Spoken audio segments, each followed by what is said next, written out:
अल्पातपतितपनो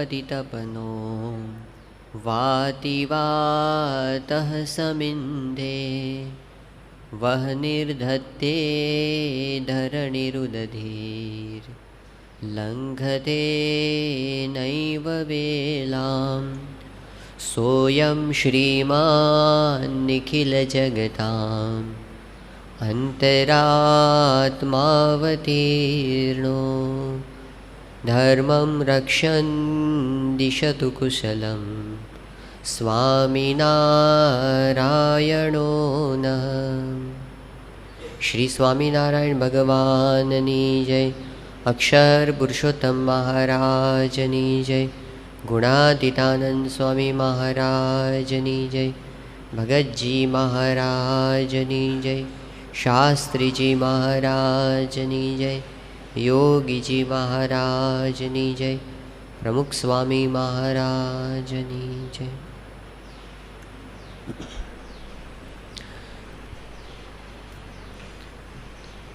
परम पूज्य स्वामीश्री ने प्रश्न पूछवामां आव्यो कि आपनी दृष्टिए साची प्रगति शी छे अने एना जवाबनी अंदर स्वामीश्री आपणने प्रगतिनो ग्राफ दोरी आपे छे, प्रगतिनो नक्शो दोरी आपे छे, एक निशाननी स्पष्टता आपणने करी आपे छे, एक दिशा निश्चित करी आपे छे अने पछी कहे छे कि आ दिशा उपर आपणे जेटला आगळ वध्या एटली आपणी प्रगति साची। अने ए विना जो आपणने कदाच प्रगति जेवुं लागतुं होय तो पण ए प्रगति नथी। घणी वखते अधोगति पण होय। तो एनी अंदर स्वामीश्रीए चार वात बतावी आपणने। सौथी पहेला एमणे कीधुं के जे प्रगतिथी शांति वधे ए साची प्रगति छे। आना विषे आपणे गई काले थोड़ो विचार कर्यो तो कि आपणने भौतिक रीते सुविधा मळी जाए पण शांति न मळे तो ए सुविधानो कोई अर्थ रहतो नथी। आपणे बंने वस्तु करवी छे। एवुं नथी के भौतिक सुविधा नथी मेळववी, ए मळे सारूं वांधो नहीं, पण एक वस्तु चूकाई जाए जो आपणे शांतिनी बाबतने चूकी जईए तो ए भौतिक विकास ए खरी प्रगति नथी। ए मळ्या पछी पण जो अशांति ऊभी थाय तो समझो कि आपणे कोईक जग्याए एक स्टेप भूली गया छीए। तो स्वामीश्रीने ज आ प्रश्न पूछवामां आव्यो छे कि शांति जीवननी अंदर आवे ए माटे शुं करवुं। આપણે 31 તારીખનો પ્રશ્ન અત્યાર સુધી વાંચતા હતા, પણ 16મી તારીખનો પ્રશ્ન એવો છે આ કેલેન્ડરની અંદર કે શાંતિનો રાજમાર્ગ કયો છે। રાજમાર્ગ એટલે હાઈવે, જેની અંદર કોઈ પણ પ્રકારની ગલી કૂંચી ન હોય એવો માર્ગ, જેની ઉપર કોઈ પણ પ્રકારના ખાડા ન આવતા હોય, ટેકરા ન આવતા હોય એવો માર્ગ, આપણે જેને એક્સપ્રેસ હાઈવે અત્યારે કહીએ છીએ એવો રસ્તો। તો એવો શાંતિનો રાજમાર્ગ કયો છે?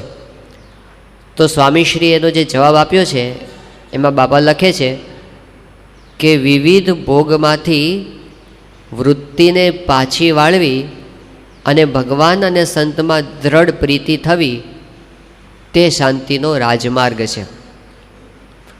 વિવિધ ભોગમાંથી વૃત્તિને પાછી વાળવી आ पहली बात करी, अने भगवान अने संत में दृढ़ प्रीति थवी आ बीजी बात करी।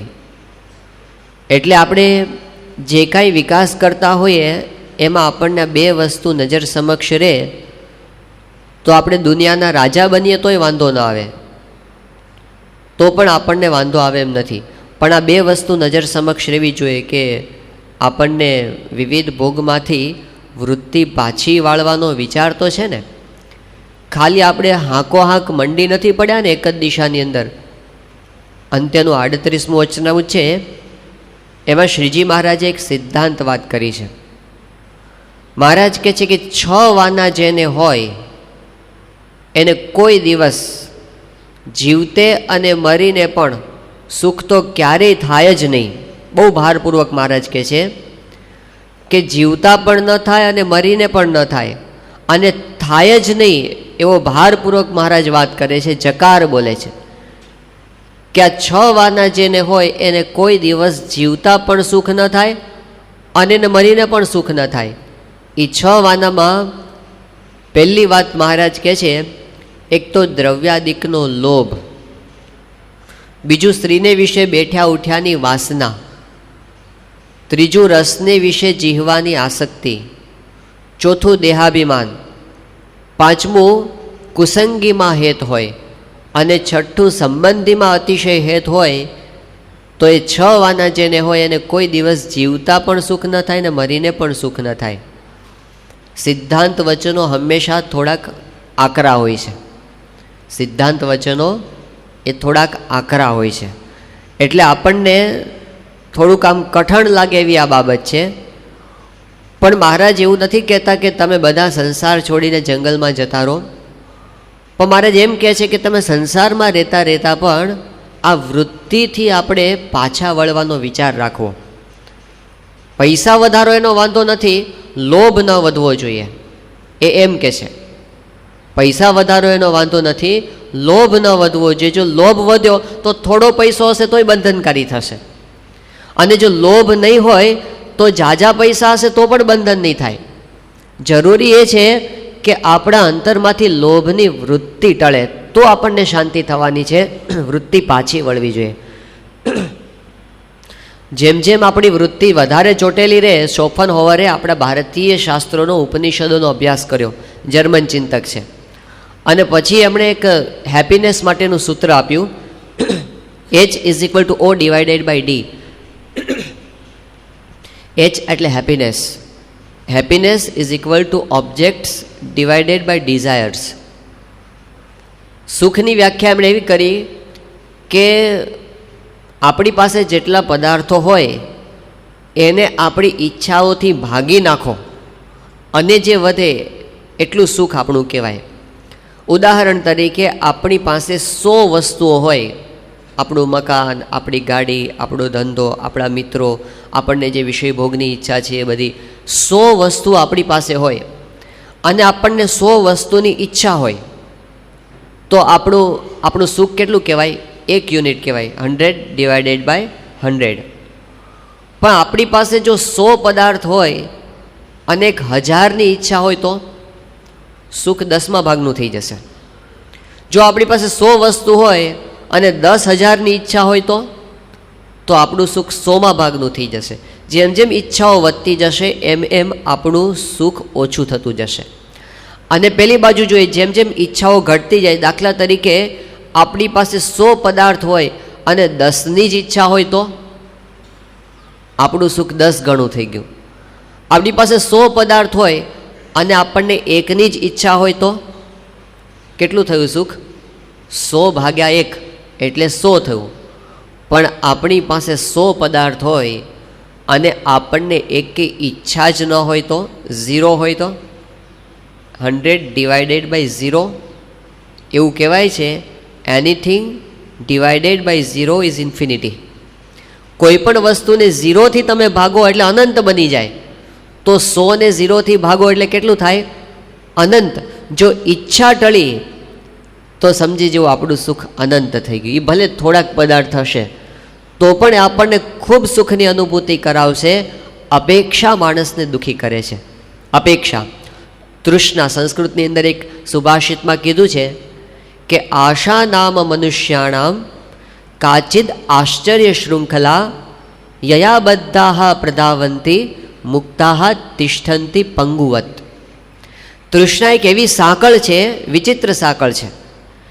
એ કેમ વિશિષ્ટ પ્રકારની સાંકળ છે? સાધારણ રીતે સાંકળથી જે બંધાયેલા હોય એ ઊભા રહે, અને સાંકળથી જે મુક્ત થયેલા હોય એ પોતે દોડી શકતા હોય. પણ આ તૃષ્ણા નામની સાંકળ એવી વિશિષ્ટ છે કે એ સાંકળથી જે બંધાયેલા છે એ દોડાદોડ કરે છે, અને એ સાંકળથી જે મુક્ત થઈ ગયા છે એ પોતે શાંતિથી ઊભા છે. એક વિશિષ્ટ સાંકળ છે. એ જેને બાંધે છે એને દોડાવ કરે છે. ટોલ્સ્ટોયની બહુ જ પ્રસિદ્ધ વાર્તા છે કે એક માણસ, એને રાજા પોતે એના પર પ્રસન્ન થઈ ગયો, રાજી થઈ ગયો અને કીધું કે તું સવારથી સાંજ સુધી જેટલો એરિયા કવર કરે દોડીને એટલી જમીન તારી. અને પહેલાં એ નક્કી કર્યું આપણે વધુમાં વધુ જમીન લેવી છે, અને એણે સવારના પોરમાં 6 વાગ્યાથી દોડવાનું નક્કી કર્યું. દોડીને સાંજ સુધીમાં પાછું એ જગ્યાએ આવવાનું હતું. એટલે પોતે ખૂબ દોડ્યો સવારથી જ. બપોરે 12 વાગી ગયા, હવે એને પાછું વળવાની જરૂર હતી. પાછો ન વળ્યો, હજી આગળ જે થોડુંક વધારે દોડી લે, થોડુંક વધારે, હજી થોડુંક વધારે, એમ કરતાં કરતાં 12ના 1 વાગ્યા, 1નો 1:30 વાગ્યો, 1:30ના 2 વાગ્યા. પછી કે હવે પાછું વળવું પડશે. અને પછી તો બહુ લાંબો એરિયા હતો અને પાછું પૂગવાનું તો હતું જ, નહીંતર તો એકેય જમીન ન મળે. એટલું બધું દોડ્યો અને છેલ્લે જ્યાં એનું ડેસ્ટિનેશન આવ્યું ત્યાં ધબ દઈને પડ્યો અને ત્યાં પ્રાણ એના ઉડી ગયા. એ વખતે પેલા રાજાએ કીધું કે આને ખાલી 6 ફૂટ જમીનની જ જરૂર હતી. આટલી બધી જમીનની જરૂર હતી ને એની કબર કરવાની હતી તો 6 ફૂટ જમીનમાં એની કબર થઈ જાત. પણ એને સમજાણું નહીં અને હજુ વધારે મેળવી લઉં. સંતો પેલું દૃષ્ટાંત આપે છે કે શેઠને એટલું બધું હતું એની પાસે, તોય હજી વિચાર જ આવ્યા કરે કે હજી વધારે મેળવી લઉં. તો એને રાત દિવસ બધી ચિંતા રહ્યા કરે કે હવે મારી 8મી પેઢીનું શું થશે. તો શેઠાણી એમને કીધું એકવાર શાંતિથી બેસીને કે તમે અહીં આમ રઘવાટમાં આખો દિવસ ફરફર કરો છો અને એક શાંતિથી એક જગ્યાએ બેહતા નથી, અને આટલું બધું ધન હજી તમારી પાસે છે તોય તમે 7 પેઢી પછી 8મીની ચિંતા કરો છો. આપણી બાજુમાં જુઓ, પહેલાં ઝૂંપડાની અંદર પહેલાં મજૂર રહે છે, એ રોજનું કમાઈને રોજ ખાય છે, પણ છતાંય એ સાંજ પડે જોઈએ છે 4 માણસો ઘરમાં બેસે છે અને એ આનંદ કિલ્લોલ કરે છે અને ભજનો રોજ સાંજે પોતે ગાય છે અને શાંતિથી સૂઈ જાય છે. તો અમને તો દિવસે શાંતિ નહીં, રાતે શાંતિ નહીં. એટલે શેઠે કીધું કે એ છે ને, ભલે એને 99નો ધક્કો નથી લાગ્યો એટલે એને ખબર નહીં પડે. તો શેઠાણી કે 99નો ધક્કો શું છે, એ કે તને થોડા દિવસ પછી ખબર પડશે. અને બીજે દિવસે શેઠે શું કર્યું કે જ્યારે પેલા મજૂરને મજૂરણ એ પોતે મજૂરી કરવા ગયા હતા, એણે પોતે એની ઝૂંપડીની બારીમાંથી એક કોથળી અંદર નાખી, એમાં રૂપિયા ભરેલા હતા. જતા રહ્યા શેઠ પોતે દુકાને. અને આ બાજુ સાંજે પેલા મજૂરી કરીને પાછા આવ્યા અને આવીને ઝૂંપડી ખોલી અને અંદર જોયું તો કંઈક કોથળી પડી હતી. આ ક્યાંથી આવી? આને ખોલ્યું તો અંદર તો રૂપિયા. ઓહો, ભગવાને બહુ કૃપા કરી આપણા ઉપર. કેટલા રૂપિયા છે ગણો જલ્દી. અને ગણા 1 2 3 4 એમ કરતાં 99 થયા. 99 રૂપિયા છે. હવે જો આમાં 1 ઉમેરી દઈએ ને તો 100 થઈ જાય. અને ધક્કો લાગી ગયો એટલે બીજે દિવસે ઓવરટાઈમ ચાલુ કર્યો. અત્યાર સુધી ભેગા કરવાનો વિચાર નહોતો. બીજે દિવસથી ઓવરટાઈમ ચાલુ કર્યો અને જ્યાં 2 દિવસ વધારે મજૂરી કરીને તો 99માંથી 100 થઈ ગયા. એ કે જો 100 થાય તો 200 થાય ખરા, અને 200 થાય તો 400 થાય ખરા, પતી ગયું. શેઠાણીએ થોડા દિવસ પછી કીધું કે આ લોકો કેમ બધું આનંદ કિલ્લોલ બધું બંધ થઈ ગયું, બધું સુકાઈ ગયું, રાત્રે મોડે સુધી કોઈ દેખાતું નથી ને મોડા આવે છે ને સવારમાં વહેલા ઉપડી જાય છે ને આ બધું શું થયું? શેઠ કે એને 99નો ધક્કો લાગી ગયો છે. આ દુનિયામાં 99નો ધક્કો શું છે કે આપણે જેટલું છે એટલાથી આપણને સંતોષ નથી, અને હજી આપણે વધારે મેળવીએ એવી આપણને સતત કામના રહ્યા કરે છે. એમાંથી વૃત્તિ પાછી વાળ્યા વગર છૂટકો નથી. એ વિના આપણને ખરેખર અંતરમાં શાંતિ થાય એમ નથી.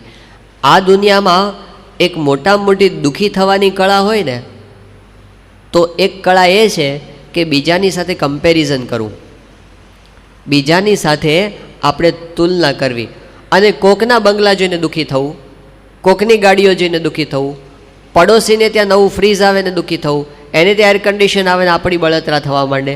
તો કોકનું જોઈને દુઃખી થવું, આપણે હાલું આટલું નથી, આની પાસે આટલું છે ને મારી પાસે આટલું નથી, આની પાસે કેટલા સરસ ચશ્મા છે મારી પાસે નથી. ભાઈ કેટલાકની પાસે આંખ જ નથી એ જુઓ ને, એ નથી જોતા આપણે. કે આની પાસે કેટલા સરસ આમ રીબોકના શૂઝ છે, મારી પાસે એવા શૂઝ નથી, કે નાઇકીના આવા સરસ કપડાં પેલા જોડા નથી મારી પાસે. પણ અમુક લોકો પાસે પગ જ નથી, એની જોવાનું આપણે. તો ગુણાતીતાનંદ સ્વામીએ કીધું કે જેને સુખિયા થવું હોય ને એને જોવું પોતાનાથી દુખિયા હોય એના સામું જોવું, પણ પોતાનાથી વધારે મેળવીને બેઠા હોય એની સામે જોઈ જોઈને જો આપણે દુઃખી થયા કરીએ, એ દુઃખનો અંત નથી. એ તો જો આપણે અંબાણી બની જઈએ ને તોય દુઃખ ન મટે, કારણ કે હજી દુનિયામાં મારો 6થો નંબર છે ને 7મો નંબર છે, હજી તો મારે 5મા નંબરે આવું છે ને 4થા ને 3જા ને બીજાએ, ઓછું થાય જ નહીં ક્યારેય દુઃખ, ગમે એટલા મળશે ને. તૃષ્ણા જો રહી અને કોકની સાથે કમ્પેરિઝનની ટેવ પડી તો કોઈ દિવસ અંતરમાં શાંતિ થવાની નથી. એટલે એ વખતે આપણે એ જ વિચારવું પડે, મને ભગવાને જે આપ્યું છે એ મારા માટે ઘણું છે. સવારે ઉઠીએ ત્યારથી વિચાર આપણને એવા આવે છે કે મારી પાસે શું નથી, શું નથી, શું નથી, શું નથી. ઉઠતા વેત આપણને શું નથી મળ્યું એના વિચારો આવ્યા કરે છે, શું આપણી ખામી છે એના વિચાર આવ્યા કરે છે, પણ આપણને એવા વિચાર નથી આવતા આપણી પાસે કેટલું બધું છે, એવા વિચાર આપણે કરતા નથી. એટલે જે છે એને ભોગવતા નથી અને જે નથી એની ચિંતાની અંદર આપણો સમય જાય છે. તો વિવિધ ભોગમાંથી વૃત્તિ પાછી વાળવી એટલે પહેલાં તો આ શીખવાનું આપણે કે મને જે મળ્યું એ ક્યાં ઓછું છે, હું સુખી જ છું ને, એમાં ક્યાં વાંધો છે. ત્યાં બ્રહ્મદર્શન સ્વામી પાસે સારંગપુરમાં એક યુવક આવ્યો હતો બેંગ્લોરથી, અને એણે ત્યાં આવીને બ્રહ્મદર્શન સ્વામીને મળ્યો હશે. એ બહુ મૂંઝાયેલો હતો અંતરમાં. એ કે મને અત્યંત અશાંતિ રહ્યા કરે છે, રાત દિવસ કંઈ ચેન પડતું નથી. એટલે એમણે પૂછ્યું કે શું તને તકલીફ શું છે, કંઈ ધંધામાં? એ કે ના, નોકરી તો છે મારે.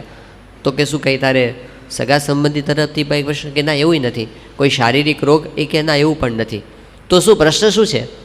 એ કે સ્વામી પ્રશ્ન હું તમને વિસ્તારથી કહું કે હું મિકેનિકલ એન્જિનિયર થયો અને ત્યાર પછી મને નોકરી નહોતી મળતી મુંબઈની અંદર. એટલે નોકરી માટે મેં બેંગ્લોર જવાનું નક્કી કર્યું. હું બેંગ્લોર પહોંચ્યો ત્યાં આગળ અને એક કંપનીમાં મેં એપ્લાય કર્યું હતું. મારી અપેક્ષા એવી હતી કે જો આપણને 15,000ની નોકરી મળી જાય તો ભયો. અને મેં એપ્લિકેશન કર્યું ને મારો ઇન્ટરવ્યૂમાં નંબર લાગી ગયો. મને બોલાવ્યો ઇન્ટરવ્યૂમાં, અને એ વખતે તે જે ઓફિસર હતા એને મને પૂછ્યું કે તમારે કેટલા પગારની અપેક્ષા છે. એટલે મેં એ વખતે સામે પૂછ્યું કે તમે કેટલા મને આપશો? તો એ લોકોએ કીધું કે અમે 45,000 આપી શકશું તમને. મારા માટે તો 15,000ની અપેક્ષા હતી. 45,000ની નોકરી મળી, હું નોકરીમાં લાગી ગયો. પણ આ નોકરીને હવે 2-3 વર્ષ થયા છે. અત્યારે મારો પગાર થોડો વધતો અત્યારે કંઈ 55,000ની આસપાસ પહોંચ્યો છે. પણ મને પ્રશ્ન એ રહ્યા કરે છે કે મારી સાથે જે બેસે છે ને એ મારા જેટલું જ કામ કરે છે, અને છતાં એક જણને 65,000 રૂપિયા પગાર છે ને એકને 72,000 પગાર છે. એને હું જોઉં છું ને મને દુઃખ થાય છે. તો એ કયા પ્રકારનું દુઃખ? એને જોઈને આને અશાંતિ ઊભી થાય છે. તો આપણે કોકનું જોઈને દુઃખી થયા કરીએ છીએ, અને આપણને મળે એ ભોગવી શકતા નથી. આ વૃત્તિ પાછી વળી નથી આપણી. વિવિધ ભોગમાંથી વૃત્તિ પાછી વળવી એટલે શું? તો સંતોષ એવ પુરુષસ્ય પરમ નિધાનમ. સંતોષ મોટો ખજાનો છે, ધન નહીં. સંતોષ મોટો ખજાનો છે કે જેટલું મળ્યું એમાંથી આપણને કેટલો સંતોષ છે. એ જો ન હોય તો પછી આ દુનિયાની ગમે તેટલી દોટ હશે આપણને શાંતિનો અનુભવ થવા દેશે નહીં.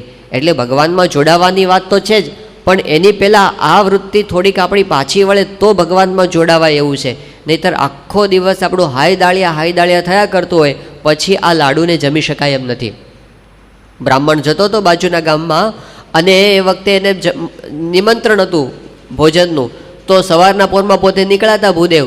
હવે રસ્તાની અંદર ટાઈમ પાસ કરવા માટે 2 જેટલા દાળિયા એને પેલી થેલીમાં ભરી રાખ્યા હતા, અને પાણીની બંબલી ભરી રાખી હતી. અને પછી રસ્તાની અંદર આમ જરાક થાય તો દાળિયા નાખે મોઢાની અંદર, અને પછી પેલું આવું બધું આપણી ક્રિપ્સી વસ્તુ હોય છે ને આવી બધી ખાવાની, એના માટે એવું કહેવાય છે once you pop you can not stop. ચાલુ કર્યું ને પછી થોડાક ખાય દાળિયા, પછી પાણી પીવે, પછી પાછું થોડું ખાય, પાછું પાણી પીવે, પાછું દાળિયા ખેમ કરતાં બપોરે પોગ્યો ત્યાં સુધીમાં તો 2 દાળિયા ખાલી કરી નાખ્યા અને 2 લીટર પાણી પી લીધું. એટલે પછી રસોઈ બનાવી સરસ મજાના શેર ઘીના લાડુ, પણ જમવા બેઠો ને ભૂદેવ કંઈ ખાઈ શકે નહીં. પેલા યજમાન કે ભૂદેવ જમો, કેમ નથી જમતા? એ કે હાય દાળિયા. આ દાળિયા ખાઈને એવું ફૂલી ગયું છે ને અંદર, હવે લાડવો જાય એમ નથી. એમ જેટલું આપણે બીજી બધી વસ્તુથી આપણા અંતઃકરણને ભરી દીધું હોય, પછી આપણે ભગવાનનું અને સંતનું સુખ લેવું હોય, સત્સંગનું સુખ લેવું હોય, આધ્યાત્મિક સુખ લેવું હોય, એ ન આવે. કારણ કે પહેલાંથી આપણું અંતર એટલું બધું અવરાઈ ગયું હોય. વૃત્તિ જોડવા જઈએ ને તો પણ આપણે સતત એની અંદર ફેર ચડી ગયો હોય, પ્રવૃત્તિનો ફેર ચડી જાય, પ્રવૃત્તિનો ફેર. અને રાત દિવસ આપણને એના વિચારો આવ્યા કરે. ગુણાતીતાનંદ સ્વામી એક વખત વિચરણ કરતાં કરતાં ત્યાં વસો ગામમાં પધાર્યા હતા. હવે વસો ગામના જે વાઘજીભાઈ હતા એ ગુણાતીતાનંદ સ્વામીના અનન્ય શિષ્ય હતા અને પરમ ભક્ત અને બહુ જ સમજણવાળા જ્ઞાની ભક્ત. તો એના બાપુજી તુલસીભાઈ, એને વ્યવહારનો બહુ વેગ, ધંધાનો બહુ વેગ, એટલે એમાં ને એમાં રચા બચા રે ગુણાતીતાનંદ સ્વામી ત્યાં આગળ પધાર્યા અને તુલસીભાઈ એ ગુણાતીતાનંદ સ્વામીને દર્શન કરવા માટે આવ્યા. એમને કીધું કે સ્વામી, તમે આજે વસોમાં આવ્યો છે ને, તો હવે તમને વિનંતી છે કે તમે 2ના 4 દિવસ રહો, 4ના 8 દિવસ રહો, પણ મારા દીકરા વાઘજી જેવું મને અંતરમાં ટાઢું થાય એવું કરી આપો. મને આ વાઘજી જેવું અંતરમાં ટાઢું થાય એવું કરી આપો. તો ગુણાતીતાનંદ સ્વામી કે સારું, તમે કથામાં બેસજો. એટલે પેલા તુલસીભાઈ કે સ્વામી, અત્યારે તો હજી તમે આવ્યા છો, હજી તમે બધું આમ બધા પરવારો, અને કંઈ જોતું હોય તો કહેજો, હું ઘરે જાઉં છું, એમ કરીને પોતે ઘરે જતા રહ્યા. અને પછી ઘરેથી બધું સીધું સામાન એ બધું 2 માણસો સાથે ઉચકાવીને બધું લઈ આવ્યા અને કે સ્વામી લો, આ બધું આપી ગયો છું, બધું અત્યારે હું દુકાને જાઉં છું અને પછી પાછો આવીશ, એમ કરીને દુકાને જતા રહ્યા. આ બાજુ ગુણાતીતાનંદ સ્વામીએ સાંજની કથા વાર્તા કરી લીધી, આરતી થઈ ગઈ, કથા થઈ ગઈ, ચેષ્ટા થઈ ગઈ, બધું. રાતના 10:30 11 વાગે આવ્યા કે સ્વામી જય સ્વામિનારાયણ, કંઈ જોતું હોય તો કહેજો. સ્વામી કે કથાના ટાઈમે ક્યાં હતા? એ કે સ્વામી હું દુકાને ગયો હતો. લો, અત્યારે તો રાત પડી ગઈ, તમારા આરામનો સમય થયો, તમે આરામ કરો, હું જાઉં છું, એમ કરીને ઘરે પાછા જતા રહ્યા. સવારના પોરમાં પાછા આવ્યા કે સ્વામી કંઈ જોતું કરતું છે, હું હમણાં દુકાને જઈને આવું છું. અને દુકાને ગયા અને આ બાજુ કથા વાર્તા બધું પૂરું થઈને 12 વાગે આવ્યા પાછા કે સ્વામી બધું બરાબર છે ને? પછી કંઈક 2ના 4 દિવસ રહો, 4ના 8 દિવસ રહો, મારા દીકરા વાઘજી જેવું ટાઢું કરી આપો. એ વખતે ગુણાતીતાનંદ સ્વામીએ કીધું કે તુલસીભાઈ, આ 70 વર્ષના ચૈત્ર વૈશાખના તાપથી તમારું અંતર એવું ધગી ગયું છે ને કે આમ 2-4 છાંટા પાણીથી એ ટાઢું થાય એવું નથી. 1,00,000 મણ લોઢાની ગોળી ધગી હોય, 1,00,000 મણ લોઢાની પેલી લોઢી હોય, એ ધગી ગઈ હોય, એ લોઢીને ટાઢી પાડવી હોય તો કંઈ એકાદ બે ડોલથી ટાઢું ન થાય, એને તો ગંગાના ધરામાં નાખવી પડે. અને સ્વામી કહે કે અઠવાડિયા સુધી તો હવેલી જેવડી છોડી ઉછળે ત્યારે ટાઢું થાય. એમ તમારું અંતર એવું પ્રવૃત્તિથી ધગી ગયું છે અને તમે એમ કહો છો કે 2ના 4 દિવસ રન ટાઢું કરી દો, એમ ટાઢું ન થાય. એ તો થોડી પ્રવૃત્તિ ઓછી કરો અને તમે કથામાં બેસતા થાવ, તો આ સત્સંગના શબ્દો તમારા અંતરમાં ઠરે અને તો ટાઢું થાય એવું છે. બાકી 2 વસ્તુ ભેગી તમારે કરવી છે, શેરડી ખાવી છે અને રોટલાય ખાવા છે. તો શું થાય કે શેરડી ખાઈને છોતા જો થૂકવા જાઓ તો રોટલોય થૂકાઈ જાય, અને જો ગળે ઉતારવા જાઓ તો છોતાય હેઠે ઉતરી જાય. એટલે બેમાંથી એકેયનું સુખ આવે નહીં. એટલે થોડીક પ્રવૃત્તિમાંથી વૃત્તિ પાછી વાળવાનો અભ્યાસ એ કરો, એવું સ્વામી એમને સમજાવ્યું. આ વેગ એવો લાગે છે ને, ગુણાતીતાનંદ સ્વામીના વખતની અંદર સ્વામીએ પોતે બધી વાત કરેલી કે વેગ કેવો લાગે છે. તો સ્વામી કે ગઢાળીના આંબા શેઠ હતા, તે કાપડનો વેપાર કરે. એવો બધો વેગ એમને લાગી ગયો તો રાતના સમયે એકવાર સૂતા હશે અને સપનામાં ઘરાક આવ્યું અને ઘરાક સાથે બધું પેલું થયું. પેલો કે આ કાપડનો આ તાકો લઈ જાઓ રૂપિયામાં. પેલો કે ના 8 આના આપું. ના કે રૂપિયાથી ઓછું થાય જ નહીં, ના 8 આના. બહુ એટલી બધી તકરાર થઈ ને પેલી બાર્ગેનિંગ થાય ને એમાં. તો પછી પેલા આંબા શેઠ કે લો આ તારું રાખ્યું મારું રાખ્યું, 8 આના નહીં, રૂપિયો નહીં, લો 12 આનામાં, એમ કરીને તાકો ફાડ્યો. તે એ તાકો તો સપનામાં ફાડતા હતા, પણ જે ચાદર ઓઢી હતી આખો ચોફાળ ફાડી નાખ્યો. ઊંઘમાં ને ઊંઘમાં આખો ચોફાળ ફાડી નાખ્યો એને. પછી સવારે ઉઠ્યા ત્યારે ખબર પડી કે આપણે તો આવો ધંધો કર્યો છે. તો વેગ લાગી જાય છે. સપનાની અંદર પણ એ વેગ આપણી ભેગો ને ભેગો રહે છે. એટલે પ્રવૃત્તિમાંથી વૃત્તિ પાછી વાળવી એ સ્વામી આપણને સમજાવે છે. અને એમાં મહારાજ પોતે એક દ્રષ્ટાંત ઊભું કર્યું. શ્રીજી મહારાજે ગુણાતીતાનંદ સ્વામીની વાતોમાં આવે છે કે ગુણાતીતાનંદ સ્વામીએ કહે છે કે શ્રીજી મહારાજે 3 સંતોને પૂછ્યું, આનંદાનંદ સ્વામી, મુક્તાનંદ સ્વામી અને સ્વરૂપાનંદ સ્વામી. ત્રણેયને મહારાજે એવું પૂછ્યું કે અમે તમને કોઈક પ્રવૃત્તિ સોંપીએ કે આ ક્રિયા તમારે કરવાની છે, તો તમે કેવી રીતે કરો? એટલે આનંદાનંદ સ્વામી કે મહારાજ જેમ તમે સોંપો, જેમ તમે કહો એમ કરી નાખો.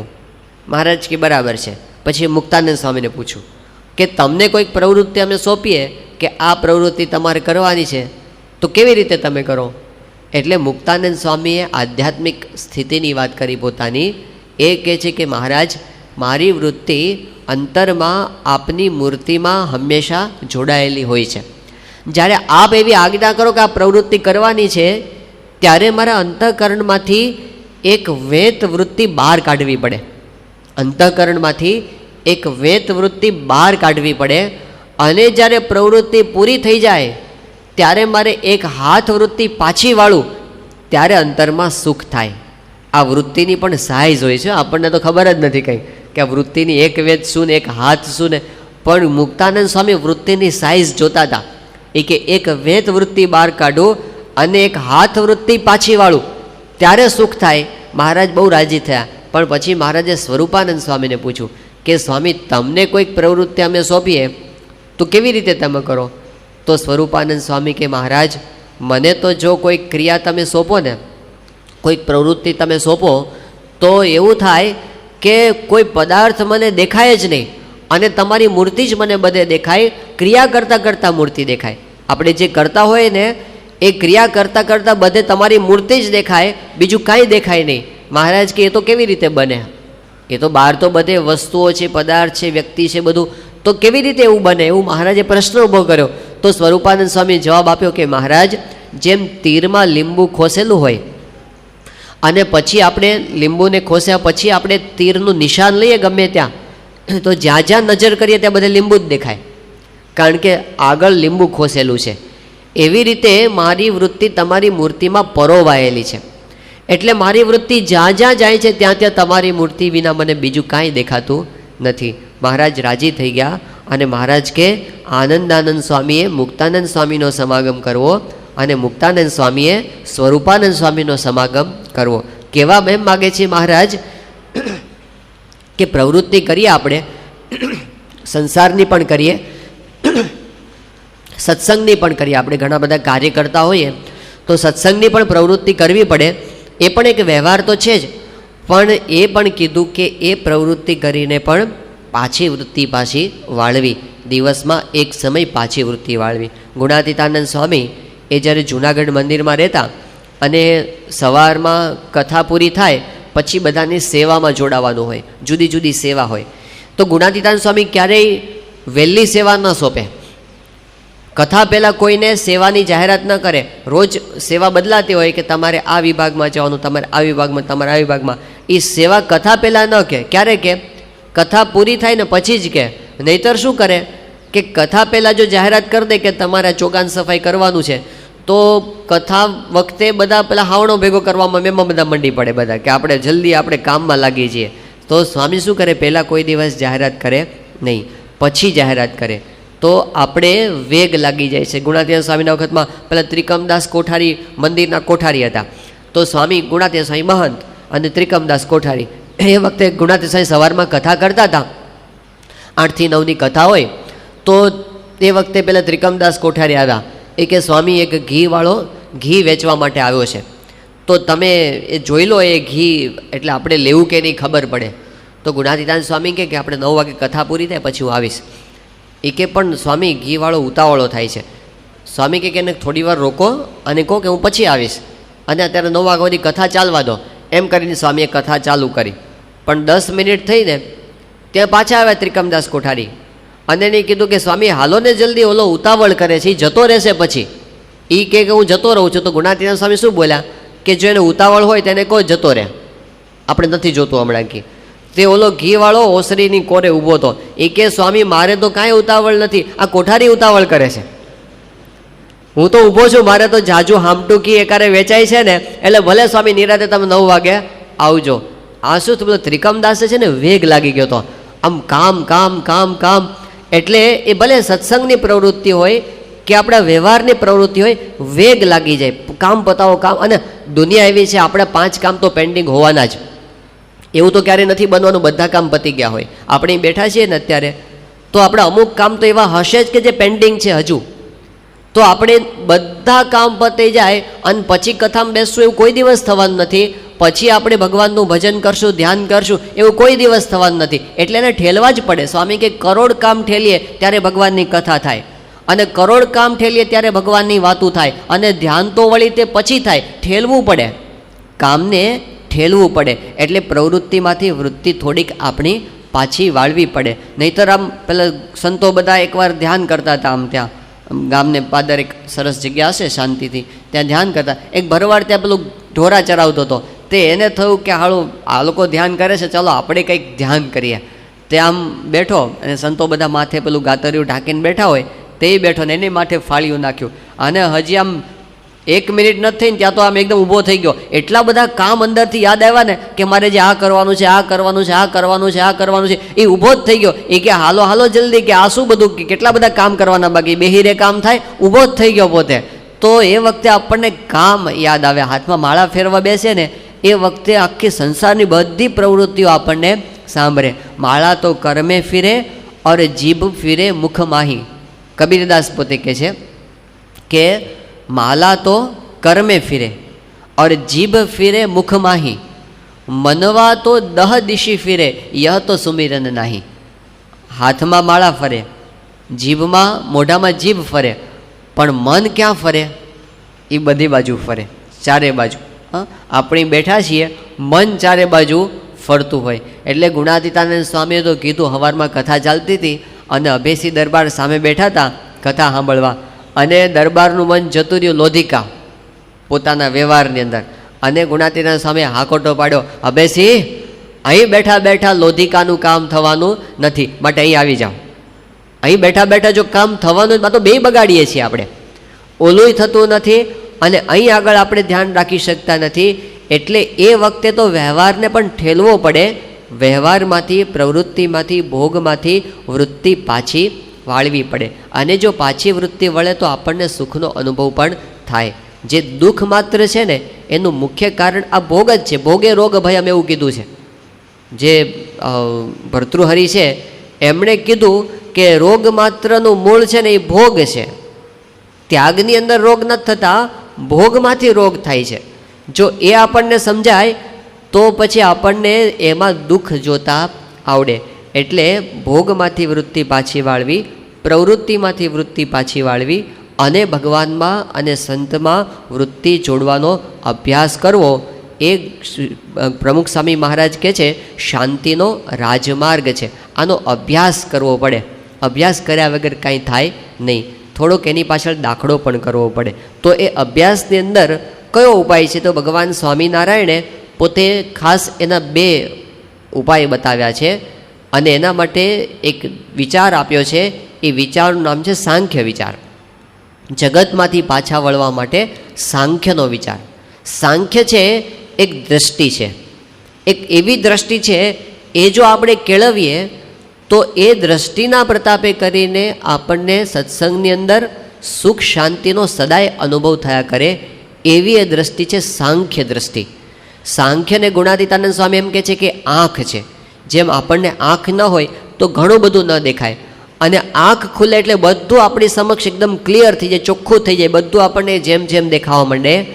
એમ સાંખ્ય એક એવી આંખ છે, એ આંખ જ્યાં સુધી ન આવે ને ત્યાં સુધી આપણે અંધારામાં છીએ, ત્યાં સુધી આપણે અજ્ઞાનની અંદર છીએ. અને સાંખ્યરૂપી આંખ ખુલે એટલે આપણને વસ્તુ, વ્યક્તિ અને ઘટના એને જેમ જેમ જોવાની દ્રષ્ટિ પ્રાપ્ત થાય. તો ગુણાતીતાનંદ સ્વામી એવું કીધું, સાંખ્ય વિના અડધો સત્સંગ છે. આપણો 50% સત્સંગ છે ને એ સાંખ્યનો છે. જો સાંખ્યનો ભાગ બાકી રહી ગયો તો સ્વામી કે આપણે ખાલી 50% જ સત્સંગ કરીએ છીએ, અડધો જ કરીએ છીએ. 50% માર્ક્સને આપણે અડતા જ નથી. ક્વેશ્ચન પેપરની અંદર એટલો ભાગ આપણે બાકી રાખી દઈએ છીએ અને ખાલી 50% પેપર જ લખીએ છીએ. એ 100% લખો તો 50%થી વધારે નહીં આવે. એટલે સાંખ્ય વિચાર એને મહારાજે બહુ પાયાની અંદર ગણ્યો છે. એ સાંખ્યમાં શું આવે? 2 દ્રષ્ટિ આવે. એક છે નાશવંતપણાની દ્રષ્ટિ અને બીજું છે વિષય પ્રત્યેની દોષ દ્રષ્ટિ. પેલું છે નાશવંતપણાની દ્રષ્ટિ, કે આ જગતમાં બધું જ નાશવંત છે. આ દ્રષ્ટિ આવી જાય ઘણું સુખ થઈ જાય. જેમ આપણે આમ હાથને જોતા હોઈએ, આમ તો સાધારણ માણસ આ હાથને જુએ તો શું કે આમાંનું વર્ણન કરો, તમને શું દેખાય છે? તો એને શું દેખાય કે લાંબો છે કે ટૂંકો છે, કે જાડો છે કે પાતળો છે, કે કાળો છે કે ધોળો છે. બસ આનાથી વધારે આપણને આમાં કંઈ સૂઝે નહીં. આ એક દ્રષ્ટિ છે. પણ આ જ હાથને જો કોઈ પેલો ઓર્થોપેડિક સર્જન જુએ, આમાં શું દેખાય છે તમને? તો એને દેખાય એની અંદર બધા હાડકાં દેખાય. એ હાડકાના નામે એને ખબર હોય કે આ જગ્યાએ આ છે, આ જગ્યાએ આ છે, આ જગ્યાએ આ છે. એ બધું એને આ હાથની અંદર જ દેખાતું હોય. એક એની પાસે જુદી દ્રષ્ટિ છે. પણ આ હાથને જો કોઈ ન્યુરોસર્જન જોઈએ ને તો એને એની અંદર હાડકા ઉપર ધ્યાન ન હોય એને શું દેખાય? એને બધી નર્વ્સ દેખાય, આપણી બધી ચેતાતંતુઓ છે ને બધા, એ એને દેખાય કે કઈ જગ્યાએ કઈ નર્વ જાય છે, ક્યાંથી કઈ પસાર થાય છે, એ બધું એને દેખાતું હોય. પણ આ હાથને જો કોઈ જ્યોતિષી જુએ તો એને 8મો ગુરુ ને 7મો ચંદ્રમા ને 5મો મંગળ ને એવું બધું આમાંથી દેખાય. આ હાથમાંથી જ એને આ હાથમાંથી એને એવું દેખાય, આપણને કાંઈ જ દેખાતું ન હોય પણ એને એવી બધી રેખાઓ દેખાય આ હાથમાંથી, હસ્તરેખાઓ. તો દ્રષ્ટિ બદલાય છે, આખો એનો અર્થ બદલાઈ જાય છે. જેમ આ હાથને આપણો હાથ હોય ને જોઈને કોઈ એમ કે તમારો હાથ બહુ સારો છે, તો સાધારણ વ્યક્તિ બોલે સારો છે એટલે શું સમજવાનું કે દેખાવમાં સારો છે. પણ અમારે ત્યાં આગળ બ્રહ્મતીર્થ સ્વામી રસોઈ બનાવતા સંતોને શીખવાડે છે, એટલે બ્રહ્મતીર્થ સ્વામી કે તમારો હાથ બહુ સારો છે તો શું સમજવાનું કે તમને રસોઈ સારી બને છે, તમારું માપ છે ને મસાલાનું એ બહુ બરાબર વ્યવસ્થિત પડે છે. પણ અમારે ભદ્રેશ સ્વામી સંતોને તબલા શીખવાડે છે, તો એ કંઈક તમારો હાથ બહુ સારો છે એટલે શું સમજવાનું કે તમારો તા છે ને એ આમ વ્યવસ્થિત આવે છે, તમારે જ્યારે આમ લગાડો ને ત્યારે તા છે એ વ્યવસ્થિત આવે છે. પણ કોઈ બોક્સર હોય આમ પેલો અને એ આપણને શીખવતો હોય, વ્યાયામમાં ટ્રેનિંગ આપતો હોય, એ કે તમારો હાથ બહુ સારો છે એટલે શું તમારો પંચ સારો પડે છે એમ. વ્યક્તિ બદલાય છે ને, એક જ હાથ એક જ વાક્ય બોલે છે, દ્રષ્ટિના કેટલા બધા ભેદ છે. એવી રીતે સાંખ્ય એક દ્રષ્ટિ છે, જેમ આપણે આંખથી જોઈએ છીએ પણ આપણને એક્સરે વાળી આમ આંખ મળી જાય તો શું થાય? એક્સરે વિઝન મળી જાય ને આપણને, તો આપણે જ્યાં જોતા હોય ને ત્યાં બધે શું દેખાય? બધા હાડપિંજર જ દેખાય. હા, પેલા એક્સરેમાં જેવું દેખાતું હોય એવું જ બધે આખી દુનિયા. એ પણ દ્રષ્ટિ સાચી છે ને, ખોટી તો નથી જ ને. જેમ આ સાચું છે, આ દ્રષ્ટિથી આ સાચું છે, એમ ઓલી દ્રષ્ટિથી ઓલું સાચું છે. કે હકીકતમાં તો એ જ છે ને, બધું અંદરનું તો એ જ છે, આપણને તો બહારનું દેખાય છે. તો એક એક્સરે વિઝન આવી જાય તો આપણને જ્યાં જો ત્યાં બધે બધા ભૂતળા હાડપિંજર જ બધે ફરતા દેખાય. પણ જો આપણને પેલી માઇક્રોસ્કોપિક વિઝન આવી જાય તો શું થાય ખબર છે? બહુ ઉપાધિ થાય.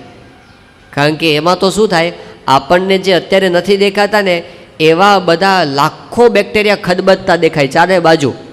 જ્યાં જો ત્યાં બેક્ટેરિયા, તમે આમ ખાવાનું કોળિયો હાથમાં લો તો એમાંય બેક્ટેરિયા છે જ, હોય જ, લાખો બેક્ટેરિયા દેખાય. તો જ્યાં જુઓ ત્યાં આગળ દહીંમાં તો બેક્ટેરિયામાંથી જ બને છે, દહીં જે બન્યું છે ને દૂધમાંથી બેક્ટેરિયાથી જ બન્યું છે. અને તમને બધા લાખો જીવ ખદબદતા દેખાય તો આપણે કાંઈ જ ન કરી શકીએ. પણ એ પણ એક દ્રષ્ટિ છે ને, ખોટી તો નથી જ ને. આપણને અત્યારે દેખાતું નથી પણ એ પણ છે. એવી રીતે એક સાંખ્યની દ્રષ્ટિ છે. એ સાંખ્યની દ્રષ્ટિ આપણને એ શીખવાડે છે કે આ જગતમાં જે કાંઈ દેખાય છે બધું આજે છે ને કાલે નથી. સાંખ્ય દ્રષ્ટિ. ગીતાની અંદર શ્રી કૃષ્ણ ભગવાન અર્જુનને કહે છે કે જાતસ્ય હિ ધ્રુવો મૃત્યુ, જેનો જન્મ થયો છે એનો વિનાશ નિશ્ચિત છે. આપણને જે કાંઈ દેખાય છે દુનિયામાં વિચારી લેવાનું કે આનો જન્મ થયો છે. આપણને ટેબલ દેખાય તો વિચારવાનું કે આ કોક દિવસ બનેલું છે. હા, જો બનેલું હોય તો સમજવાનું એનો નાશ પણ નિશ્ચિત છે. જેનો જન્મ થયો એનો વિનાશ પણ એક દિવસ થવાનો જ છે. કોઈ પણ વસ્તુ આપણે જોઈએ તો જે જન્મેલો છે એનો વિનાશ એક દિવસ થવાનો જ છે, એનો નાશ અવશ્યપણે થવાનો છે. અને ભગવાન સ્વામિનારાયણ સત્સંગી જીવનની અંદર વાત કરી, એ કહે છે કે ક્રિયતે વસ્તુનો લોભ ક્રિયતે વસ્તુનો યસ્ય લોભસ્તત્ખલો નશ્વરમ યદર્થમ ક્રિયતે તચ્ચ શરીરમ ક્ષણભંગુરમ. એમ કહે છે કે જે વસ્તુનો લોભ આપણે કરીએ છીએ, જે વસ્તુની પાછળ આપણે દોડીએ છીએ, એ વસ્તુ તો નાશવંત છે જ, પણ જે શરીર માટે આપણે એ વસ્તુનો લોભ કરીએ છીએ શરીર પણ નાશવંત છે. બે વસ્તુ પણ નાશવંત અને શરીર પણ નાશવંત. તો એ બે વસ્તુ નાશવંત છે, આપણને જો પાક્કું થઈ જાય તો પછી એમાંથી વૃત્તિ આપણી તૂટી જાય. જેમ એક ડોશીમાં તણાતા હતા અને તણાતા બોલે કે જગ તણાય. નદીમાં પૂરમાં તણાતા બોલે કે જગ તણાય. એટલે પછી એલા જોવાની કે ડોશીમાં કોઈક ડૂબ્યા છે ને બિચારા તણાય છે, એટલે કૂદી પડ્યા બે જણા. અને પછી એમને તરતા પકડી અને આમ બહાર લાવ્યા અને ડોશીમાં આમ શ્વાસ ખાધો. એ વખતે પહેલાં એ પૂછ્યું કે ડોશીમાં તણાતા હતા તો તમે તો જગ તણાય કેમ બોલતા હતા? ડોશીમાં કે હું તણાવું પછી જગત તણાયેલું જ છે ને, મારા માટે ક્યાં જગત પછી છે.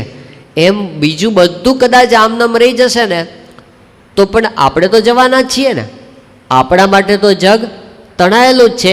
એક દિવસ એવો આવવાનો છે આ જગત આપણા માટે રહેવાનું નથી. આ સાંખ્ય દ્રષ્ટિ કેવી દ્રષ્ટિ છે? આપણને ટાઈમમાં આગળ જોતા શીખવાડે. જેવી રીતે આપણે ડિસ્ટન્સમાં આગળ ન જોતો શીખી ગયા. કેવી રીતે? કે આપણે દાખલો અહીં બેઠા છીએ, વેસ્ટ ઇન્ડિઝમાં કોઈ ક્રિકેટ મેચ રમાય છે, અહીંથી 10,000 માઇલ દૂરની કોઈ ઘટના હોય, આપણે અત્યારે અહીં બેઠા બેઠા જોઈ શકીએ છીએ આમ પેલા સ્ક્રીન ઉપર. એટલે વિજ્ઞાને એવું એક સાધન આપ્યું, આપણે ડિસ્ટન્સમાં દૂરનું જોતા શીખી ગયા. સાંખ્ય એક એવી દ્રષ્ટિ છે, આપણે ટાઈમમાં દૂરનું જોતા શીખીએ. ટાઈમમાં દૂરનું જોતા એટલે શું? તો આજથી 100 વર્ષ પછી આપણે જ્યારે જોવાનો પ્રયત્ન કરીએ, આજે કઈ તારીખ છે? 29 તારીખ ને આજે 29મી તારીખ, એટલે 29મી ઓગસ્ટ ને 2010નો દિવસ છે.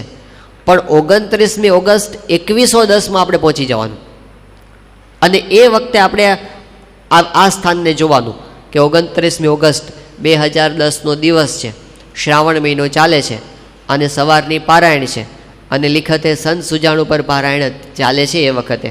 અને એ વખતે અત્યારે આપણે આટલા બેઠા છીએ, કદાચ એ વખતે સત્સંગ એટલો બધો વધ્યો હશે, 1,00,000 માણસની સભા બેઠી હશે સવારની સભામાં 7:30 થી 8:30. અને એ વખતે આવી જ રીતે આ બધું જે પ્રગતિથી શાંતિ વધે એનું નિરૂપણ ચાલતું હશે. અને એમાં એવી વાત પણ આવતી હશે કે આપણે સાંખ્યિક વિવિધ ભોગમાંથી વૃત્તિ પાછી વાળીએ તો શાંતિ થાય. એ બધી વાત ચાલતી હશે, એ બધું આપણે વિઝ્યુલાઇઝ કરી શકીએ છીએ. પણ આપણે જોવાનું કે 100 વર્ષ પછીની એ જે સભા છે, એ સભામાં આપણે કોઈ ક્યાંય છીએ? આપણે જેટલા બેઠા છીએ એમાંથી એકે હોવાના? આપણે સાંભળનાર કે બોલનાર આપણે કોઈ એ વખતે હોવાના નથી. કોઈને એવી શંકા છે કદાચ હું હોઉં તો હોઉં? આ બાળકોની વાત જુદી છે, કદાચ કોઈક 110 વર્ષ 115 વર્ષ 125 વર્ષ જીવે તો આપણે એમને કહીએ, આપણે એમને શુભેચ્છાઓ પાઠવીએ કે તમે અમારા વતી આવજો અને ખુરશીમાં બેસજો સાઈડમાં. એ વખતે તો ખુરશીમાં જ બેઠા હશે ને. પણ આપણે જેટલા હેઠે બેઠા છીએ, લાગે છે કે આપણને કોઈને કે આપણે કદાચ હોઈશું? પાક્કું છે ને, ગેરંટી છે ને. અને 100 વર્ષનો ટાઈમ પિરિયડ બહુ જાજો ન કહેવાય, એ પણ સમજી લેવાનું. 100 વર્ષ આપણે ઓહો આ તો બહુ આગળની વાત કરી. 100 વર્ષ બહુ જાજા છે જ નહીં. આમ ઘણા બધાને 20 વર્ષ 25 વર્ષ 30 વર્ષ 40 વર્ષ તો આપણે ઘણા બધાને પસાર થઈ ગયા છે. ક્યાં ગયા કોઈને ખબર પડી નથી. તો જેમ પહેલા 40 ગયા, એમ બીજા 40 ને ત્રીજા 40. તમે એક તાળી પાડો વાર લાગે, તો બીજી 2 તાળી પાડો, ક્યાં વાર લાગી કહો? જેમ એક તાળી પાડતા વાર ન લાગી, એમ બીજી 2 તાળી પાડતા વાર નહીં લાગે. જેમ પહેલા 40 પસાર થઈ ગયા, એમ બીજા 40 ને ત્રીજા 40 હમણાં જતા રહેશે, કાંઈ ખબર પડશે નહીં. કે જન્મ્યા ત્યાંથી જરૂર જાણો, મરવાનું છે માથેજી, આવ્યા ત્યારે શું લાવ્યા ને શું લઈ જાવું સાથેજી. સવાર થાય ને સાંજ પડે છે, દિન ઉપર દિન જાય જી, આજકાલ કરતા આવરદા જોને ઓછી થાય જી. થાય જ છે, આપણે નજર સમક્ષ એ રહેતું નથી. તો સાંખ્ય દ્રષ્ટિ એ છે કે એક વખત આ બધું છોડીને જવું છે, એ ભૂલી ન જવું, એને યાદ રાખવું. જેમ ભર્તૃહરિએ વાત કરી કે આદિત્યસ્ય ગતાગતૈ રહરહ સંક્ષીયતે જીવિતમ. એવું કહે છે કે સૂર્ય ઉગે છે અને સૂર્ય આથમે છે, એની વચ્ચે આપણું જીવન રોજ ઓછું થતું જાય છે. આદિત્યસ્ય ગતાગતૈ રહરહ સંક્ષીયતે જીવિતમ પરંતુ વ્યાપારેહી બહુ કાર્યભાર ગુરુભિ કાલો ન વિજ્ઞાયતે. આપણો વ્યાપાર, આપણો ધંધો અને બીજી બધી પ્રવૃત્તિ એટલી બધી છે, કાલો ન વિજ્ઞાયતે, આપણને કાળની ખબર પડતી નથી. દૃષ્ટા જન્મ જરા વિપત્તિ મરણમ ત્રાસશ્ચ નોત્પદ્યતે. એ કહે છે કે આ જન્મ જોઈએ છીએ, મૃત્યુ આપણી નજર સમક્ષ જોઈએ છે, વૃદ્ધાવસ્થા જોઈએ છે, વિપત્તિઓ જોઈએ છે, છતાં પણ આપણને વૃત્તિ પાછી વળતી નથી. એનું કારણ શું? પિત્વા મોહમયીમ પ્રમાદ મદિરામ ઉન્મત્ત ભૂતમ જગત. એ કહે છે કે એક મોહરૂપી એક મદિરા પીને બધા મસ્ત થયા છે, અને એટલે છે ને પિત્વા મોહમયીમ પ્રમાદ મદિરામ ઉન્મત્ત ભૂતમ જગત. જગતની અંદર આપણે બધા એવી મોહ મદિરા પીને બેઠા, એ આપણને દેખાતું નથી. સાંખ્ય દ્રષ્ટિ આપણી એ આંખ ખુલ્લી રાખે છે, કાંઈ છોડી દેવાની વાત નથી, ખાલી આંખ ખુલ્લી રાખવાની વાત છે. જેમ મહાભારતની અંદર પેલો યક્ષ યુધિષ્ઠિરનો સંવાદ આવે છે, અને એની અંદર યક્ષ યુધિષ્ઠિરને પૂછ્યું કિમ આશ્ચર્યમ, આશ્ચર્ય શું છે? અને યુધિષ્ઠિરે શું જવાબ આપ્યો? કે હની હની ભૂતાની ગચ્છંતી હયમાલયમ શેષાહ સ્થિરત્વમ ઇચ્છંતી કિમ આશ્ચર્યમ અતઃ પરમ. રોજ આપણી નજર સમક્ષ રોજ 50,000નો ઘાણ નીકળે છે. આ પૃથ્વી પરથી રોજ 50,000નો ઘાણ નીકળે છે, આમ બહાર જ કાઢે છે. અને છતાં પણ આપણે બાકી રહ્યા, એમને આપણે ક્યારે એવો વિચાર નથી આવતો આપણે પણ આ છોડીને એકવાર જવાનું છે. તો એ આશ્ચર્ય છે આ દુનિયાનું. પ્રમુખ સાંઈ મહારાજ ઘણી વખત એનું વર્ણન કરે છે કે અંતિમ અવસ્થા હોય કોઈની, અને પછી એ કોઈનો દેહ વિલય થાય અને પછી આપણે એના અગ્નિ સંસ્કારમાં જઈએ, અને જ્યારે આપણે સ્મશાનમાં બેઠા હોઈએ, આપણે ઘણા બધાના અગ્નિ સંસ્કાર કરીને કદાચ આવ્યા હોઈશું, તો એ વખતે આપણને થોડીવાર પાછી વૃત્તિ વળે છે પણ ખરી, થોડીવાર વિચાર આવે છે પણ ખરો કે ચાલો એક વખત આપણે આજે કોકની સ્મશાન યાત્રામાં આવ્યા છીએ, પણ એક દિવસ એવો આવશે કે બીજા બધા આપણી સ્મશાન યાત્રામાં આવ્યા હશે. આવું આપણને વિચાર થોડીક વાર માટે આવે અને પાછી વૃત્તિ પણ વળે, થોડીક બીક પણ લાગે. પણ જ્યારે ઘરે જઈએ અને સ્વામી કે બાદશાહી ચાનો 2 ડોઝ લગાવે ને બધું ભૂલાઈ જાય, એ પછી આપણને યાદ નથી રહેતું, ભૂલાઈ જાય છે. ફરી પાછી એની પ્રવૃત્તિ, એટલે એને ભૂલવાનું નથી એટલે એવું નહીં કે ડર્યા કરવાનું ને એવું નથી. પણ મહારાજે અંત્યના 30મા વચનામાં એવી વાત કરી છે, મહારાજ કે આ ઘડીને આ ક્ષણમાં મરી જવું છે એવો વિચાર રાખો. આ વિચાર આપણે અમંગળ વિચાર કહીએ છીએ, કારણ મરવાના વિચાર શું કરવાના બધા, પણ મહારાજ કે ના, આધ્યાત્મિક વિચાર છે, એ આપણને ખરેખર સ્થિરતા આપે છે, આપણી દ્રષ્ટિને બેલેન્સ આપે છે. કે જે ખરેખર જ્યાંથી અચાનક ઉચાળા ભરવાના છે, આપણને ખબર તો હોવી જોઈએ ને કે આ ભાડાનું મકાન છે. પેલા સંતો કીર્તન ગાય છે કે જીવ શાને ફરે છે ગુમાનમાં, તારે રહેવું ભાડાના મકાનમાં. આ ભાડાનું મકાન છે, એને આપણે ભાડાના મકાનને બહુ રંગરોગાન કરાવીએ ને બહુ એની પાછળ ખર્ચા કરીને એવું નથી કરતા. આપણે ખબર છે આ એક દાડો ખાલી કરવાનું છે. એવી રીતે આપણે જરૂર પૂરતું બરાબર, પણ પછી ભાડાના મકાનમાં આપણે ચોંટી રહીએ, આપણને ખ્યાલ ન રહે, પછી એક દાડો ખાલી કરવાનો વારો આવે અને પછી આપણને થાય કે જે કરવાનું હતું, બીજું મકાન બાંધી દેવાનું હતું, આ ભાડાનું ખાલી કરીએ ને એ પહેલાં બીજું બાંધી દેવાનું હતું, એ આપણને અનુસંધાન જ ન હોય. અને અચાનક જે દિવસે ખાલી થવાનું કે હવે બાંધો, બીજું બંધાય એ વખતે એનું અનુસંધાન પહેલેથી હોવું જોઈએ ને. એટલે જે લાંબી યાત્રામાં આપણે જવાનું છે એની પૂર્વ તૈયારી આપણે પહેલેથી કરવી જોઈએ. અને એ પૂર્વ તૈયારી માટે આ એક વિચાર છે સાંખ્ય વિચાર. એ સુખદ છે, દુઃખદ નથી. સાંખ્ય વિચાર એને આપણે દુઃખદાયક માની લઈએ છીએ, ખોટી વાત છે. સાંખ્ય આપણને સ્થિરતા આપે છે. ખાલી આપણને એટલી જ ખબર પડી જાય, દાખલા તરીકે આપણને પ્રમુખ સાંઈ મહારાજ એક કાગળ લખી નાખે, પર્સનલ કાગળ આપણને, અને આપણને એવું કે આજે રવિવાર છે, આવતા રવિવારે સવારે 9 વાગે તમારે ધામમાં જવાનું છે, એવું આપણને કાગળ લખીને સ્વામીના હસ્તાક્ષરમાં સાઇન સાથે આવે આપણી પાસે, અને આપણને પાક્કું જ થઈ જાય કે બસ હવે આપણે આ 1 અઠવાડિયું છેલ્લું છે, એવું 100% ગેરંટી મળી જાય. અને પછી આપણે ઘરે જઈએ, બપોરે જમવા બેસીએ, અને એ વખતે કંઈક મીઠું ઓછું પડ્યું હોય જમવા રસોઈની અંદર કે વધારે પડ્યું હોય, પછી આપણને ગુસ્સો તો આવી જાય થોડીક વાર, પણ પછી આપણે શું વિચારીએ, હવે 1 અઠવાડિયું છે ને શું માથાકૂટ કરવી છે, હા દો ને થોડાક માટે હવે ક્યાં બગાડવું આપણે.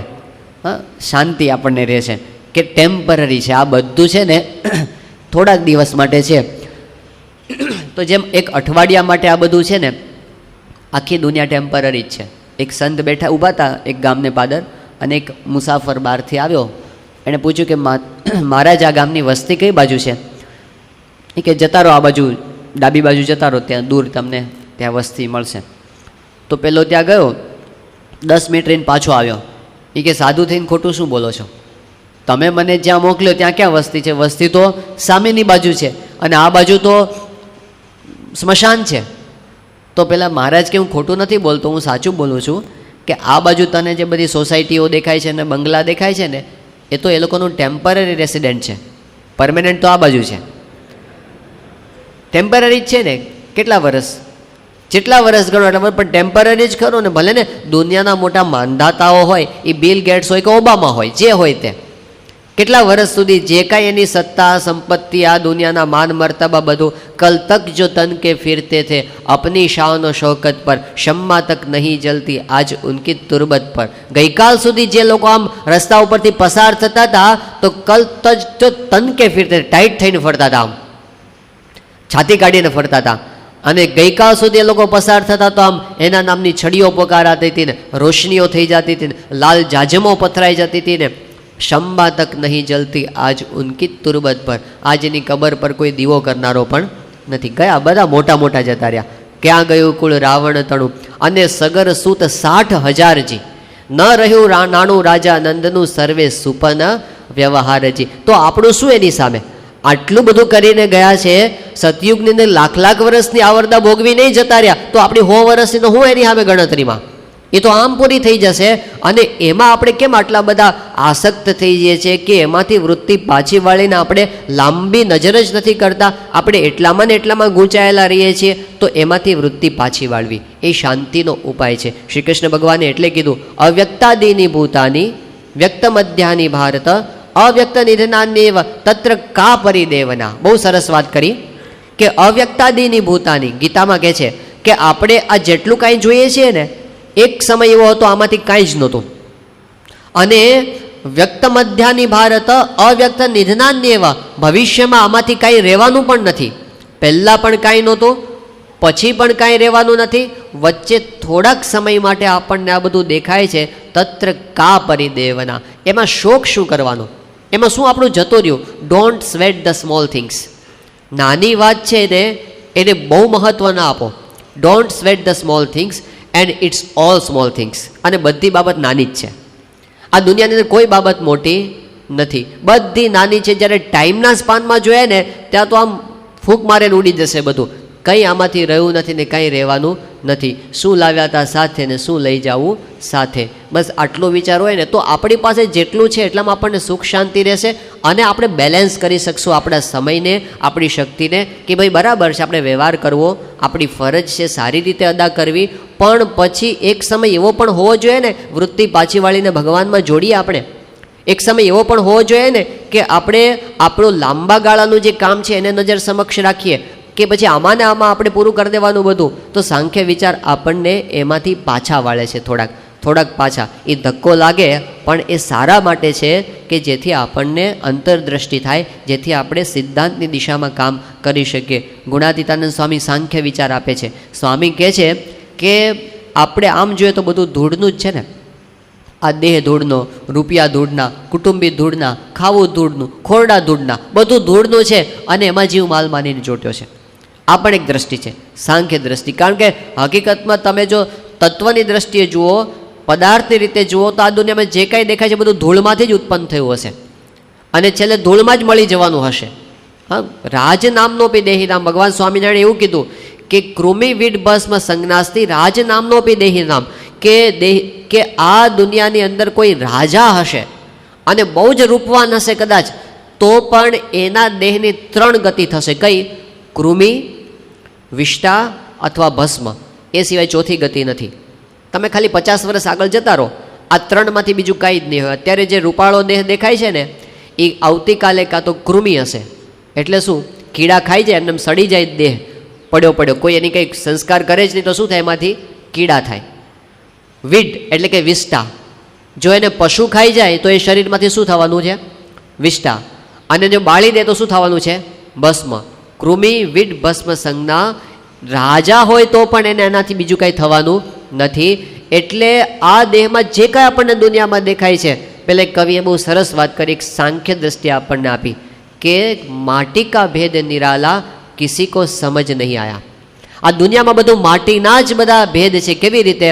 તો એક વર્ણન કરે છે, માટી પર ચડ એક દિન માટી કે ઘર આઈ. આ વરઘોડો નીકળે છે, આ લગ્નનો વરઘોડો નીકળે છે. માટી પર ચડ એક દિન માટી કે ઘર આઈ, માટી કી શાદી માટી से माटी ने करवाई. एक दिन माटी से माटी की गोद में माटी आई. एक दिन माटी से माटी की गोद में माटी आई. कुल की ज्योति वो माटी का कुल दीपक कहलाई. देख के माटी को माटी ने उत्सव खूब मनाया. माटी का भेद निराला किसी को समझ नहीं आया. કે બધું આમ જુઓ તો શું છે? બધા જે જોનાર છે, પેલો ભાગવતના 5મ સ્કંદની અંદર કથા આવે છે કે જડ ભરત એ પોતે જ્ઞાની પુરુષ હતા, પણ એવી સ્થિતિમાં રહેતા હતા કે દુનિયાને ગાંડા જ લાગે, એને દુનિયામાં કંઈ બંધન ન થાય એટલે એવી રીતે જ પોતે વર્તતા હતા. એ વખતે સૌવીર દેશનો રાજા રહુગણ એ પોતે જાય છે કપિલ મુનિના આશ્રમમાં એમનો સત્સંગ કરવા માટે. તો 4 માણસો એની પાલખી ઉંચકતા હોય છે અને રાજા પોતે પાલખીમાં બેસીને જાય છે. રસ્તાની અંદર એવું બને છે કે 4માંથી એક માણસને કંઈ પગમાં વાગે છે, એટલે એક માણસ ઓછો પડ્યો પાલખી ઉંચકનારો. તો રાજાએ કીધું આજુબાજુ તપાસ કરો, કોઈ દેખાય છે? અને ત્યાં જોયું તો જડ ભરત તો એ તો એવા હતા, એમને બેઠા હોય તે એને જોયો પહેલાં કે આ જાડીઓ આપણને કામ લાગશે, એ કે હાલ રાજાની પાલખી ઉપાડવાની છે. તો જડ ભરતને એવું કાંઈ નહીં, જે કામ ચિંતે કરે તે આવી ગયા, રાજાની પાલખી ઉપાડી લીધી અને હાલ્યું. તો હવે જડ ભરતને પાછું કેવું હતું કે વચ્ચે વચ્ચે પાછું કીડી મકોડા કે એવું કંઈક પગમાં આવે તો એ પોતે કૂદે. હવે એ કૂદે એટલે શું થાય કે ઉપર પાલખી છે હલે, એટલે ઓલા રાજાનું માથું ઉપર અથડાય. એટલે આવું 1-2 વાર થયું ને, રાજા કહે કે કેમ ભાઈ હરખા નથી હાલતા, કેમ કૂદાકૂદ કરો છો? પહેલાં કે મહારાજ અમે તો હરખા હાલે, પણ નવો જાડિયો આવ્યો છે ને એ હરખો હાલતો નથી. એટલે રાજા એને બરાબર ઠેવાય, હરખો હાલ નહીં તને મારીશ. ને રાજે પેલા થોડુંક હાલ્યા ત્યાં, પાછું ફરી પાછું કીડી આવી, પાછું કૂદ્યા, પાછું માથું અથડાયું. એટલે પેલો રાજા એકદમ ગુસ્સે થઈ ગયો. એ કે તને ભાન પડે છે કંઈ, હું તને મારીશ? તો એ વખતે પેલો જડ ભરત હતા ને એ બોલવા માંડ્યા કે રાજા, બધું પાર્થિવ છે, બધું પૃથ્વીનું બનેલું છે. તું મારવાની વાત કરે છે પણ કોણ કોને મારશે? આ પૃથ્વી છે ને એક મોટો માટીનો પિંડો છે, એની ઉપર આ 2 પગ મારા દેખાય છે ને એ ધૂળના બનેલા છે, એની ઉપર આ મારું ધડ દેખાય છે ને એ માટીનો પિંડો છે, એની ઉપર આ પાલખી છે ને એ પણ એક માટીનો પિંડો છે, અને એની અંદર એક મોટો માટીનો પિંડો બેઠો છે, અને એને એવો અહંકાર થયો છે કે હું સૌવીર દેશનો રાજા રहुगण છું. એટલે રहुगणને લાગ્યું કે આવું જ્ઞાન ક્યાંથી તમે લઈ આવ્યા? એણે પાલખી નીચે ઉતરાવી અને કીધું કે તમે કપિલ મુનિ પોતે આવ્યા છો કે શું મને ઉપદેશ આપવા માટે? એ વખતે જડ ભરતે પોતાનો પરિચય આપ્યો અને પછી એમને જ્ઞાન દ્રષ્ટિ આપી. તો આ એક સાંખ્ય દ્રષ્ટિ છે, એ પણ પ્રેક્ટિસથી આવે છે, એમને એમ ના આવે. આપણે સાંભળીએ ત્યારે થોડીક વાર આપણને સાંખ્ય વિચાર આવે ખરો, પણ એની પ્રેક્ટિસ અને એના માટે સંત સમાગમ. તો એ આપણને સંત સમાગમથી વૃત્તિ પાછી વળતી જાય કે જગત બધું નાશવંત છે. એની સાથે સાથે વૃત્તિ પાછવા વાળવા માટે બીજી એક દોષ દ્રષ્ટિની વાત કરી છે. દોષ દ્રષ્ટિ એટલે શું? તો જે કાંઈ આપણને દેખાય છે અને જે ભોગવીએ છીએ આપણે, તો એનું પરિણામ શું આવશે એની સામે દ્રષ્ટિ રાખવી. વડતાલનું 17મું વચનામૃત છે, એમાં મહારાજે બહુ સરસ વાત કરી છે કે આપણે જ્ઞાની જેને કહીએ છીએ કે જીતેન્દ્રિય પુરુષ કહીએ છીએ, હવે એ લોકોને ઇન્દ્રિય દ્વારે તો વ્યવહાર એક સરખો જ છે. વ્યવહાર એક સરખો છે એટલે શું? તો આપણને જે વસ્તુ તીખી લાગતી હોય તો જીતેન્દ્રિય પુરુષ હોય, જેને ઇન્દ્રિયો જીતી લીધી હોય, એને પણ એ તીખી જ લાગે, અને આપણને જે ગળી લાગતું એમને ગળી જ લાગે. ગુણાતીતાનંદ સ્વામી કે અમને કંઈ ગોળ કડવો નથી લાગતો, અમને ગળ્યો જ લાગે છે, એવું ગુણાતીતાનંદ સ્વામી કીધું. તો ફેર ક્યાં પડે છે?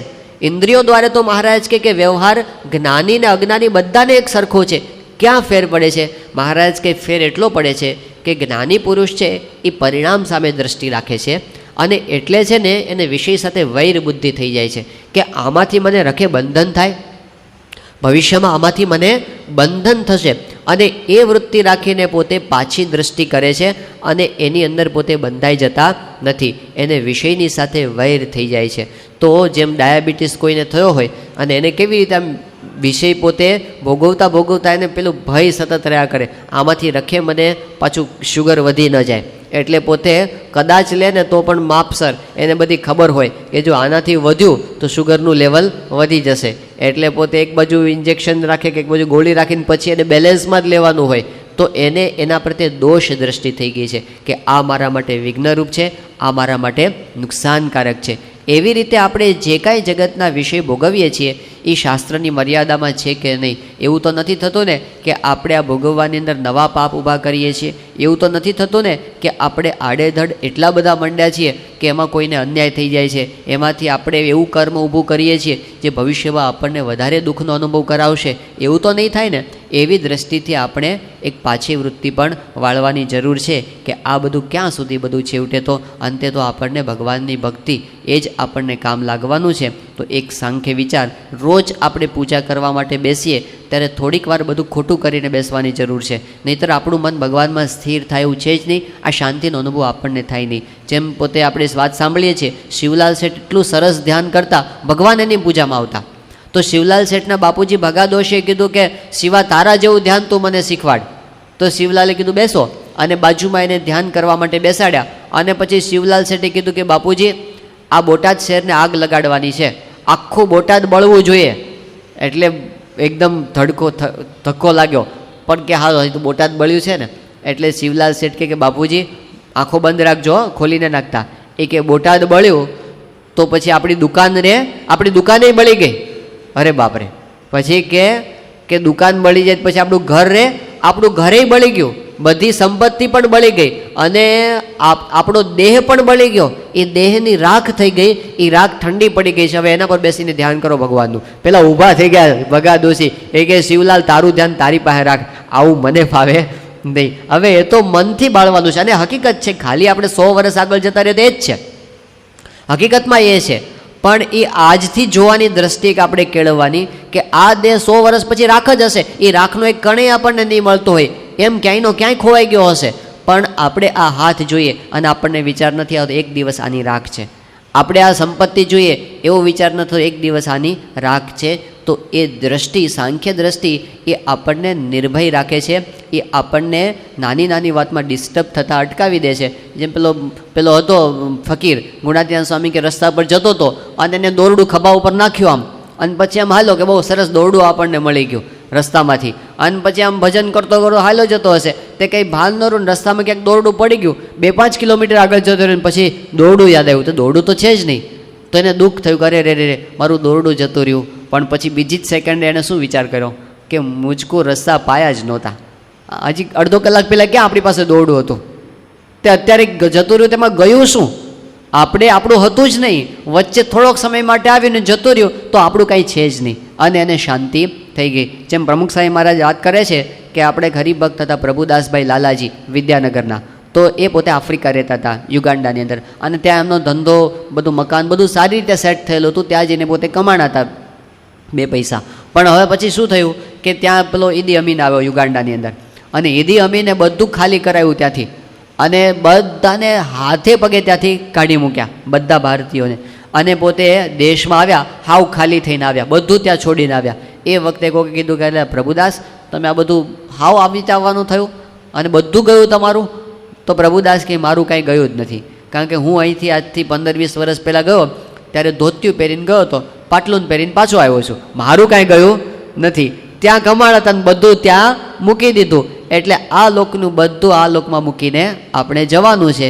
એવી જો દ્રષ્ટિ હોય તો 5 પૈસા આવી જાય તોય આપણે છકી ન જઈએ, અને 5 પૈસા જતા રહે તો આપણે અંતરથી નાસીપાસ ન થઈ જઈએ. સમજીએ કે આ સંસારનો ક્રમ છે, આવું વારાફરતી ચાલ્યા કરશે, આજે ગયા તો કાલે પાછા આવશે, શું આપણે ગુમાવીને શું આપણે મેળવી લીધું, એ વાત એટલી બધી મહત્ત્વની નથી. તો એ સાંખ્ય વિચાર આપણા જીવનમાં સ્થિરતાનો અનુભવ કરાવે છે, અને પછી આપણે ભગવાનને સંતની અંદર સુખેથી ભજનનો આનંદ લઈ શકીએ છીએ.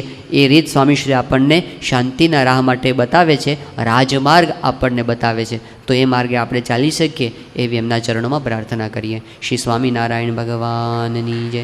સ્વામિનારાયણ.